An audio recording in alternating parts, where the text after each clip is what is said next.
Welcome to the Chaplain's Assistant's Motor Pod. I'm your host, Gary.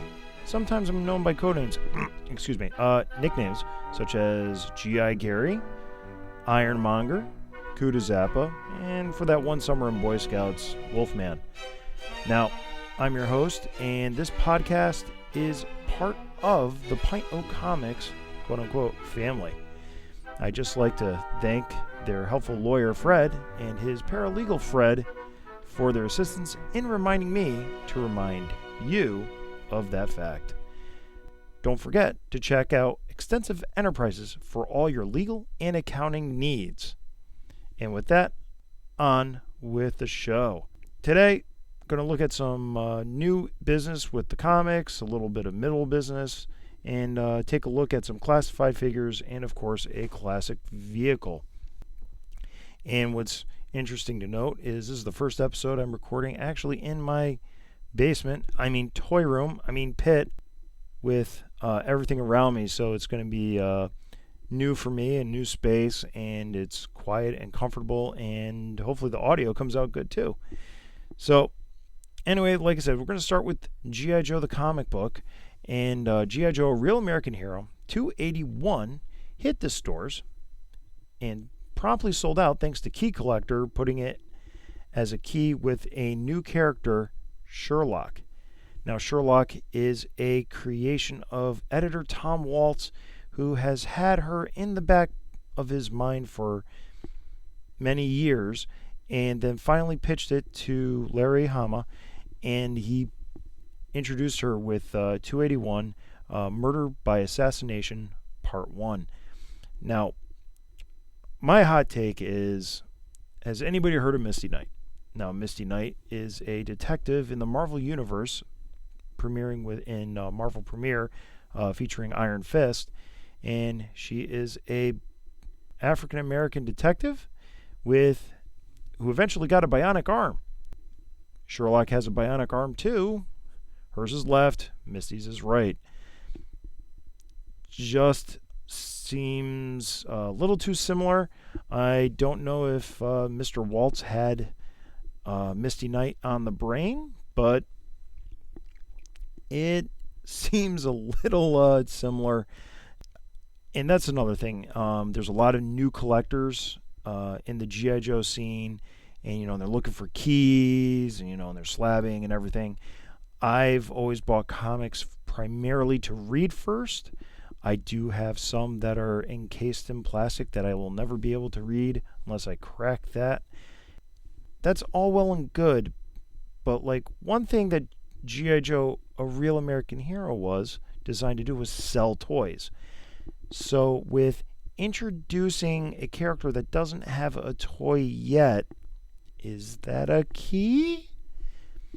Are we going to see an uptick in Special Missions number 13, the first and only appearance of Mangler?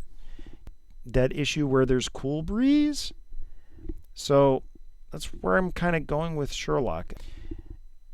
Part of it is maybe I'm a little bit PO'd that I wasn't able to get the retailer incentive cover from my local comic book shop, BoomTube Comics, here in Central Connecticut. Maybe that's why I'm bringing it up. Just putting that out there. This key thing is cool and stuff. In other books, obviously Amazing Fantasy 15, first appearance of Spider-Man, that's a key. Random minor character, third person from the left in a crowd scene, is that a key? Don't know. I'm still waiting for a Wolverine book that has a vial of X-23 to blow up, and it still hasn't. Like I said, so we got issue 281. Sherlock premieres, and she's pretty much in 281. And then issue 282, she's kind of a supporting character. She shares a good portion of the book, but still more in a supporting role. And then in issue 283, she's even, I'd say, less of a role than 282.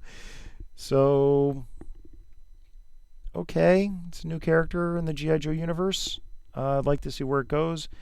Dawn Moreno is a much bigger part, and we still haven't gotten a figure of her. Putting that out there, collect at your own risk. or just read the comics and don't pay attention to what other people are saying that aren't readers. That's my hot takes. But the other thing I want to talk about is IDW G.I. Joe by Paul Allor. Now, Paul Allor did work on earlier volumes, pre-Hasbro comic book universe, the Revolutions. He worked on an earlier volume. And the best thing I could say about Paul Allor's run for his couple issues that he did was he didn't screw anything up. It's solid comic book, but it's nothing earth-shattering. He then did a issue of G.I. Joe Deviations where Cobra Commander finally succeeded in taking over the world. Paul's take on that was a little, for my take, wishy-washy. He didn't know what to do with it. Was he going to take it all camp? Was he going to make it serious? He tried to find that line, and for me, he failed. I read it, but I chose not to collect it. IDW gave Paul the latest volume and signed Paul to a 12-issue series. And Paul did something, or Mr. Allor, he did something unique with the property.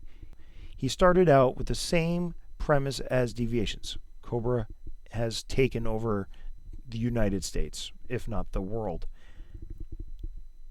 But what makes it different was he approached it from a different angle. Well, rather than centering the story around the Cobra hierarchy and, what becomes with the ennui of constant world dictatorship, he chose what's going on in the streets. What's the fight going there? And he really starts the series off controversially by killing Duke. And it's not really a spoiler because he does it in the first 5 pages. But what he does with that was he sets it up that there's no character is safe. You don't know what characters he's now going to bring in. Some characters he's changed. Some characters he's kept very similar characterizations. And by and large, this 10 plus special series is a home run. For me, it is one of the top 3 G.I. Joe series in his time, which hasn't been announced of renewal or anything. He also did a compelling story where G.I. Joe is the underdog and G.I. Joe is recruiting from the streets. And, he angered some fans by recruiting a guy, a young man, not military, and then the guy's trying to make it as a Joe, and he just so happens he's gay. Paul Allor doesn't belabor the point. He just makes it just almost a throwaway line, but as an important line as a characterization. And for what he's trying to do with G.I. Joe and bring that inclusivity that Larry Hama did, he did it in a different way. But he did it in a modern 21st century way that was pretty cool, that wasn't disrespectful. If you have a problem with G.I. Joe taking on a different point of view, whereas in the 80s it was a real American hero, everybody is a member of an elite unit, they're all elite soldiers getting drafted into this elite unit, it is, that's one way to compare G.I. Joe. Let's not forget, in the 70s it was an adventure team. Maybe he was a veteran and, I'm shooting in the dark at the moment, but, maybe he was a veteran, but now he's doing all these adventures. I mean, I did have a book and record where, the Feast of Rampala, and it was pretty fun, but, there was no military in there. But Paul Allor is doing this thing where it's an underground resistance. And he really did a good job with characterization. Roadblock was definitely a chef, but get this, Roadblock wasn't military. He was still a big dude. He was a big dude that knew how to cook, but he wasn't a big dude that knew how to cook that was ready to take a life in the defense of the Constitution of the United States. And that's a difference. It's important, but it still kept Roadblock true to his characterization as put on a 1984 file card. It's still a similar character to what you know, but he's different. The only issue I have with all of the characters he did was Frontier, because other than the beard, he was Flint. And if it looks like a duck and quacks like a duck, it is a duck. That was Flint. He even was involved with Lady J. Literally, and that's a minor thing over the course of his term. He did a tremendous issue number 6 of veteran Scarlet battling her PTSD and going back into civilian life. Profound. And I can't compliment Chris Evenhouse of his pencils and his line work. And there were other pencils in the series that also kept that same style. It's such a clean, independent, not House Marvel, House DC style, but it's still clean. It's still excellent layouts. It's excellent storytelling. I cannot recommend it enough.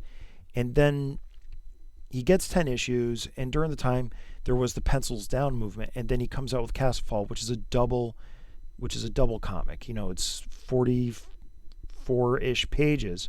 So he gets his 12-issue run, sadly, but he has an ending which is not only leaves it open for a follow-up special or follow-up series, but is also satisfying that if it is the last issue you get, you feel like he did accomplish something. The story did have a beginning, a middle, and an end. It ended very well. And that's what makes his storyline, to me, great, because he set up a beginning where no one is safe. He has a middle where there's a ton of character growth, and then he has an ending where that character growth pays off. And in typical comic book fashion, you can't just leave it open and shut with a hard end. For that, it becomes a great story where you don't know what Cobra is going to do next, and you don't know what G.I. Joe is going to do next. Cobra Commander got away. Now, before I move on completely from Paul Allor, one concern I had when I started reading issue number 1 was, where was the G.I. Joe toy? Where was Hasbro supporting this toy line? There was no classified series. It was on the horizon, not known yet. But what was Hasbro doing to support it? And that was one of my worries, was if Hasbro went back into the toys, what are they going to do to IDW, and what is IDW going to flow down to Paul Allor? When you kill Duke, one of the big 4 figures, big 4 toys of the G.I. Joe toy line, where else is there to go? Like one of the best things he did was he included Lightfoot, and Lightfoot is one of the lowest tier characters from the original toy line. Because there was no supporting line, what do you do with this kind of Elseworlds tale? It doesn't matter how good it is. It's just, how do you cross-market that comic book into toys, that toys into comic, especially when you have Larry Hama's A Real American Hero running alongside it on the comic book rack. I don't want to say it was doomed from the start, but I had concerns.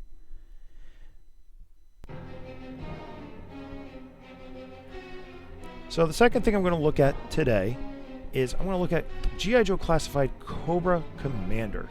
Now, there are 3 current versions, and just going to go over them and say, what I'm liking on each one, what I'm not liking on each one, and, where am I going in my head with Cobra Commander, my classified line.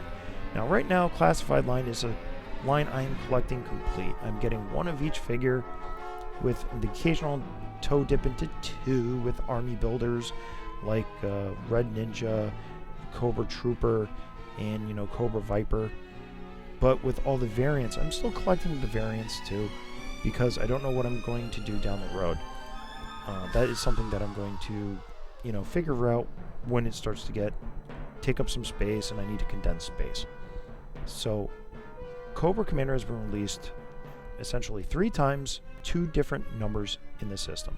You have number 6, which is the dark blue traditional release.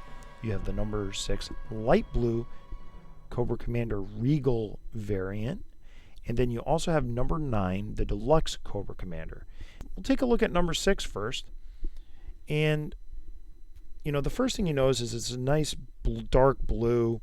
It has gold and silver accents. It has black for the essentially the bandolier and the sword sheath. And, and the red underneath the cape and the red stripe down. So what they ended up doing was they're using kind of like the 1984's dark blue. It has a red stripe down the leg like the 1982. But then you got gold accents. There's a lot of color going on, and he is helmeted with a silver stripe down. He has a silver pistol, which I'm not a huge. It's like a modern flintlock,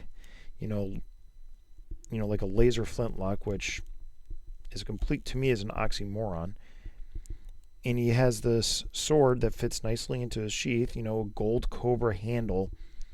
While it looks ceremonial enough, it just doesn't make sense, because for me, Battle Helmet Cobra Commander is Battle Cobra Commander. He takes off his hood and puts on the helmet so he's ready for battle. The cape is over one shoulder, and it is a decent length, coming down to the back of his knee. But one thing I always remember about capes is I always think about Watchmen, about how you don't want capes, that one of the characters in that series dies because his cape got caught. But the dark blue, you got the dark black accents on Cobra Commander. Overall, it plays well. I don't like the gold. I would rather not have silver and gold. Not the Burl Ives song from Rudolph the Red-Nosed Reindeer. I would rather just have silver, and then maybe the handle of the sword not be a cobra and just be a black grip. So it's trying to be, to me, a little bit of the hooded Cobra Commander and trying to be the helmeted Cobra Commander. And the helmet is that nice style that's like the G.I. Joe movie Retaliation, but a little less ornate. And it serves the purpose. Now we move on to the Regal variant, and now you got the light blue where it was dark blue. We're keeping the same dark blue accents on the body, but now we're adding gold highlights to the boots. All the silver accent is turned gold almost, with the helmet silver going to a dark blue. Now, and the gold becomes, the gun becomes gold instead of silver, and the sword becomes primarily gold with a red, maybe bloody blade. And it's the same mold. It's essentially a repaint. And to me, this is like, all right, now we're going to take Cobra Commander version 1, version 1.5 from 82, 83, that light blue battle helmet. Great, you got me there. But then you're taking the gold accents from the second version and putting it on that. And for me, that's like, it's a little clashy. It reminds me of Cub Scout uniforms, blue and gold. And to me, it just doesn't work as well as the original release number 6. And that's my opinion. I have elected to keep my Regal variant in the box because I would rather display the regular retail release. It's cool that I have it. It was because of that network drop, and we saw the Regal color, which I guess was maybe a pre-production and it wasn't final color scheme. So maybe there was a reason in my mind why they chose to go with the regular retail versus what they showed on the network app. So that brings us to the number 9 Cobra Commander.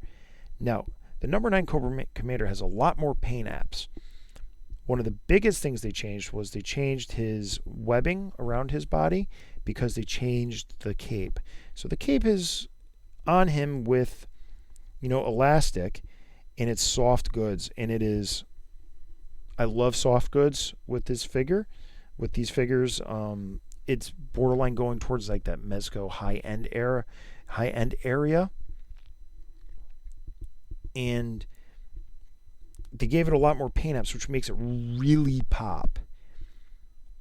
And I gotta say, overall, he looks nicer than the number 6.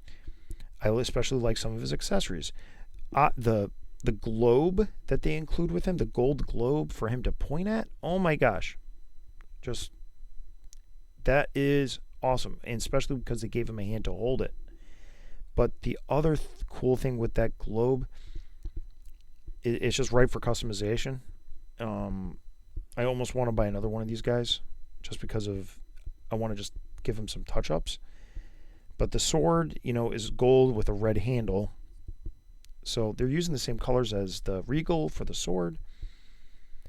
The webbing now has a holster on his right hip to hold a model of his original version 1, version 2 pistol from 1982 to 1984. And that mail-away pistol, that laser pistol is what he should have come with first. It is so much nicer to have that than that, modern flintlock, that laser flintlock. The boots, there's some beautiful ornate decorating on his breast of the button downs and on the side of his boots. Some, I guess if it was leather, it'd be stippling, and it just really pops. My problems with it is actually there's only really one issue with it, and he's still competing with my number 6 for display. I have them both displayed right now because I still can't pick between the two of them. If it was me, he's battle helmet. If you're going to have the helmet, keep the cape short. This cape flows. It's like a train on a bride. It's dragging on the shelf. Which to me is like, oh gosh, now I got to dust it. And, is the bottom of the cape going to get dirty? And yes, mine has gotten dirty as I'm looking at it now. The other thing is, too, if you're going to have this ceremonial outfit, and like I said, the outfit to me is better. I want the hood. I want his hood on that because his helmet is for battle. The hood is for everyday use. And it's such a well done, overall, it's a well done figure. I really like what they did with the deluxe Cobra Commander. It's just, to me, it's not perfect. And with the top 2, with the 3 gold put back into my storage box, with the number 6 retail release and the number 9 deluxe release, I see things that I would put together. I would put the webbing with the holster on the number 9 because I want that traditional pistol with Cobra Commander. But I would also like to modify the cape to be shorter. And then at the same time too, while it is beautifully ornate, sometimes simple is better. Sometimes simple evokes some more imagination, but it allows it to go with other things. Because right now with this deluxe Cobra Commander, to me he belongs more with Pimp Daddy Destro. For reference, I don't display my Pimp Daddy Destro. I display my retail Destro. And that's where I'm at. That's my opinion on these Cobra Commander figures. I think they're cool, but to me, Hasbro hasn't just hit a Commander out of the park, with us already having, as of this recording, 4 Roadblocks and 6 Snake Eyes and 3 Cobra Commanders and 2 Destros. I'm sure we're going to see another Cobra Commander on the horizon. I can't wait to see what they put out next. Maybe the next one will be the one that I say, that's my definitive G.I. Joe classified Cobra Commander.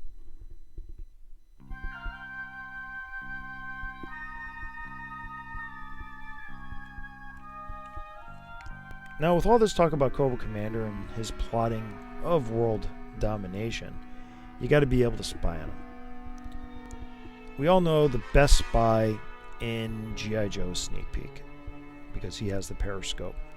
But you know what vehicle has a periscope? That's right, it's 1986's low crawl vehicle, the LCV sled. That LCV is not really popular. I had it when I was a kid because I didn't have a Ram until I was in junior high, and I didn't have a Silver Mirage until I was an adult. But the LCV is, in my book, an underrated single rider motorcycle type vehicle. When you take a look at the LCV, let's first take a look at the name. Low crawl vehicle. If you're going to be low, if you're going to be crawling, you're not going to be on this motorized vehicle because you're going to want to be lower. And the only way you get lower than a vehicle is if your belly's on the ground like a snake in the grass, spying on Cobra Commander. The LCV had really the use in the second season of the G.I. Joe cartoon show, where they basically used it as a motorcycle.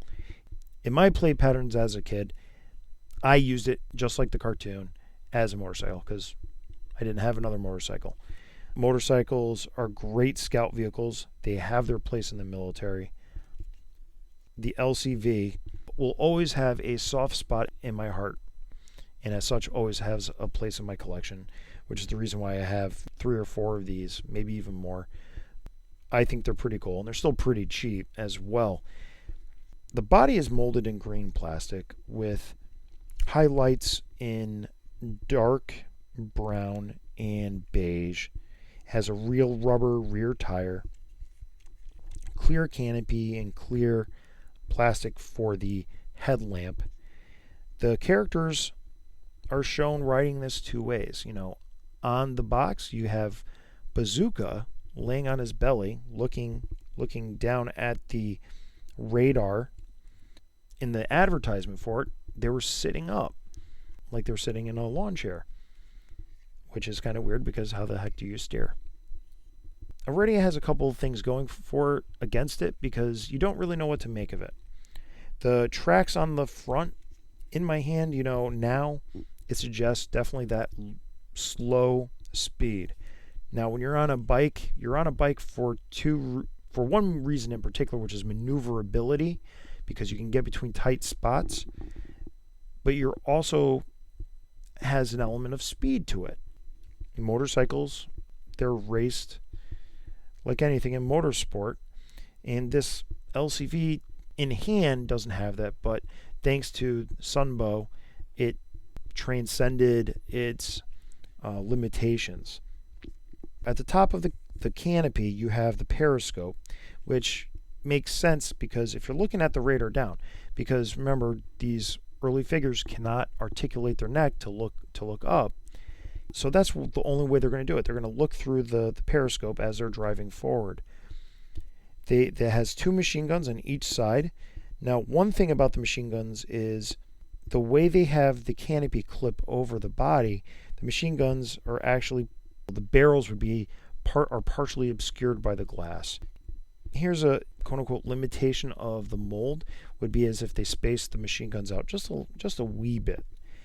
And the machine guns can articulate. However, when you articulate them up or down, typically they would end up breaking the post on the side.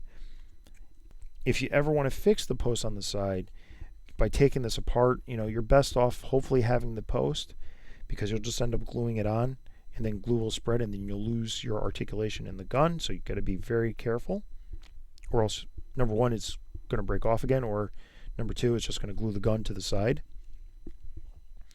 But also, if you ever wanted to separate the 2 halves of the front body, they don't separate. There's no real way that I found to uncouple them without breaking them apart. And I had to take one apart because I wanted the glass for the headlamp for another one that I had, and I ended up completely breaking the one that I had it together, because the one that was apart was never put together, and I just wanted the part for that because it was super clean. And also, as a side note, I ended up breaking the headlamp glass on the one that I was parting out. And then you move down, you have this center body, which is very narrow, and it has some interesting detail on each side. One side shows something that looks almost like a carburetor. That would be on the right hand side, but on the left side it has a little spring.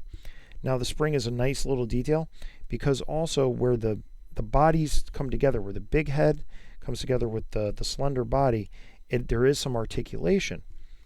Now one thing I remember from back in the day, and I'm not going to do this as I have one in my hand right now as I'm looking at it for you guys, is snap it down. They'd snap down in like a slightly raised position, and then otherwise it would come, or you can come down, unsnap it, and it will lay lower. Maybe this was for like pop up, let's say play pattern was to pop up over that little fence or wall just to get a little peek over this top, but it's not really much of a pop up. It's there, but what does it do? And then you move to the back where you have little knee rests where the feet go, and then on the left side there is this little rearward small Gatling gun with like 6 barrels. It can also elevate up and down. And the one thing I would be like, well, where does all the ammo go? Gatling guns use up a lot of ammo. There's not really a drum area to store all the ammunition. But it has some good detail, as this would be essentially a reconnaissance vehicle. Maybe you don't want to have a lot of ammo. And because it's rearward facing, it's kind of like, oh, it's a retreat tool. And then we'll go to the right side where you have an air-cooled engine. That's not really, for 1986, an air-cooled engine was, I guess, the tech of the time.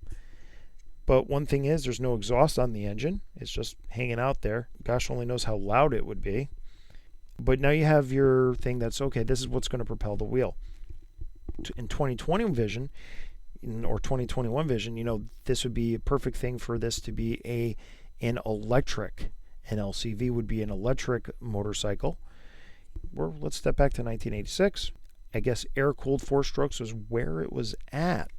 That takes me basically from stem to stern on this little guy. The beige plastic does come off nice, off the green. It is an eye-pleasing color palette. The decals are appropriately sized. When you put them on, you're not trying to go over seams or what have you, trying to get this to fit. The dust really doesn't get caught underneath them, except for maybe panel removal on the right hand side. Put your figure's foot.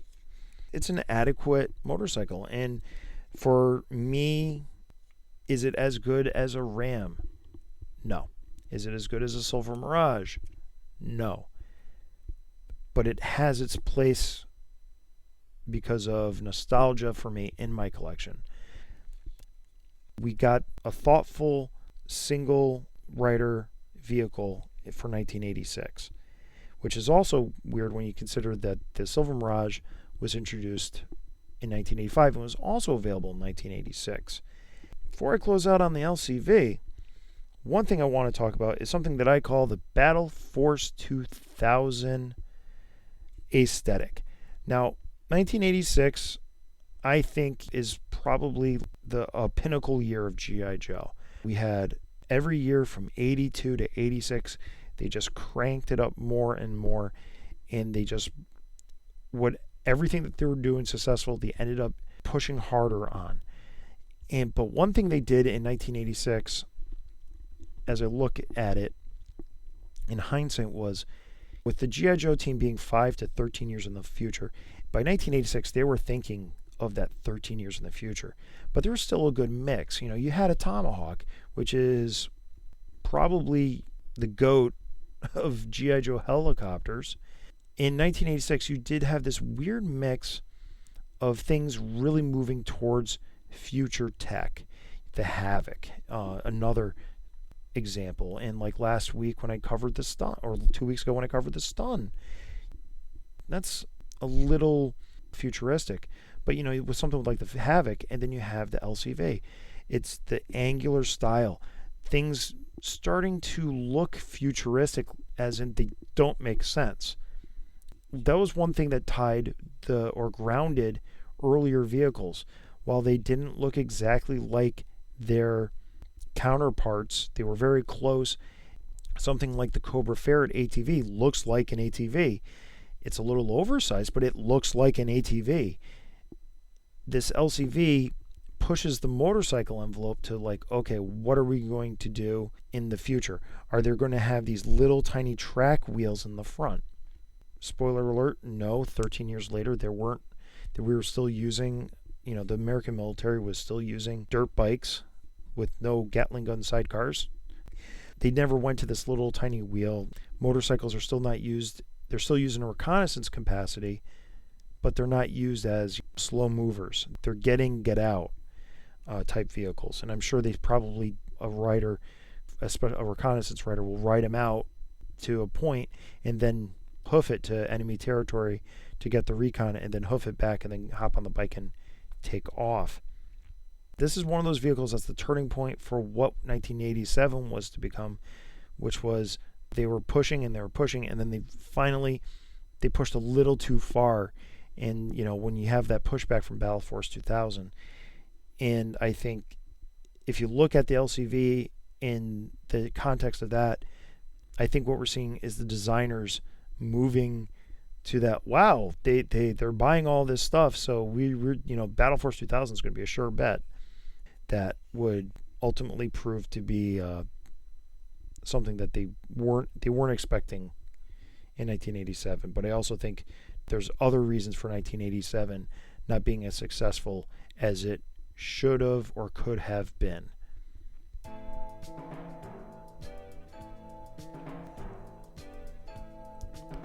That wraps up this episode of the Chaplain's Assistance Motor Pod. Now, you can follow me on social media at Chaplain Joe Pod on Twitter and Instagram. For email, you can email iggaryv@gmail.com. This podcast is recorded using Anchor. It can be found on anchor.fm, and you can subscribe on Spotify, Google Podcasts, Pocket Cast, Breaker, Radio Public. And Lawyer Fred is tapping me on the shoulder to remind me to tell you about Pinacomics.com. Pinacomics Podcast, available on just about every podcatcher that there is. Pinacomics.com is their website, and you can follow them on Twitter at PintOComics, and you can follow them on Instagram at Pint_O_comics, and they're also on Facebook as well at Pinacomics.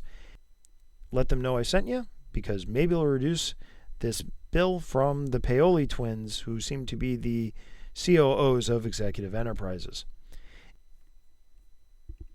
Now, with that all out of the way, I need to get myself to the mess hall and help the chaplains out with baking several hundred dozen unleavened bread wafers.